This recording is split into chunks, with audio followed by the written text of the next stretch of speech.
The mental, the spiritual.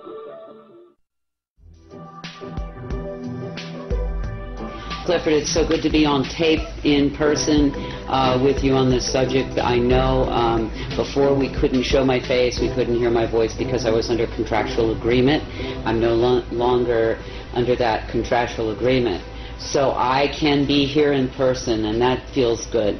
And I thank you so much for translating my prior discussion with you on the media and all of that. But today what I'd really like to talk about is the medicine end, which is my passion, and my whole reason for being involved in this is to try to help people stay as well as they can stay given the givens.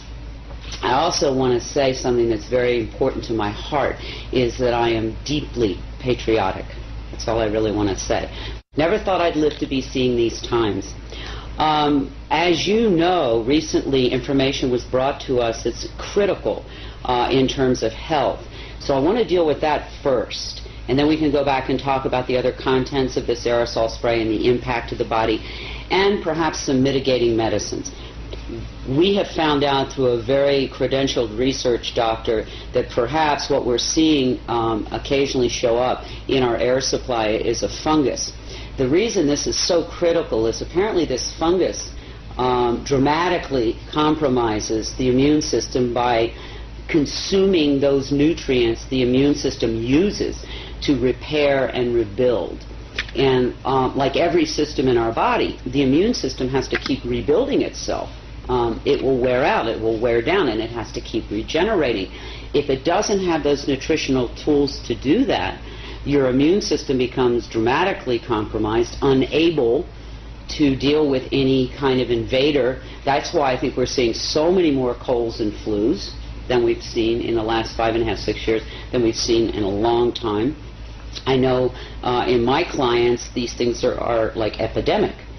Sinus infections, colds and flus. That's on the lighter side. On the heavier side, we're seeing a lot more cancers and some very devastating disease, implying an extremely compromised immune system. Part of that has to be this fungal kind of invasion because, as I said, this fungus eats the nutrients that the immune system uses to rebuild itself. People say, well, what do you do about a fungus? Well, there's some things that we know that are very good natural medicines for fungal invasions like that. Garlic kills fungus pretty much on contact.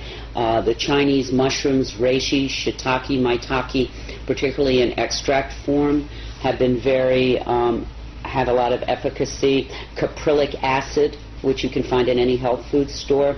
There are a number of things, and finally colloidal silver, we know, is a major antifungal. So when people are looking at their bodies and saying, why am I always feeling kind of run down and tired, it may be we're being told now that this person is looking at the blood of many, many people, and in almost everyone this fungus shows up in their bloodstream. So that's something we can take care of. If it becomes something in the lungs, we can do the tea tree oil inhales. We also know that we're getting a lot of